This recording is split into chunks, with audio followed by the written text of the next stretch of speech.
ढेंकीकुटी union bank रे अचलावस्था केन्दुझर जिला व्यावसायिक पेंठस्थली ढेंकीकुटी ठारे थिबा यूनियन बैंक रे अचलावस्था जारी रही। बैंक रे नूतन ऋण दि जाऊ नथिबा बेले सुना ऋण मध्य दि जाई पारु नाही, जो द्वारा उपभोक्ता माने नाही नथिबा हैरान होउछंती।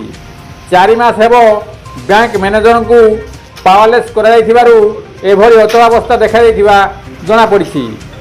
तुरंत जड़े नूतन बैंक परिचालक को ढेंकीकुटी यूनियन बैंक रे नियुक्ति देवाकू ढेंकीकुटी बणिक संघ एवं ढेंकीकुटी विकास मंच तरफ दाबी होउछि।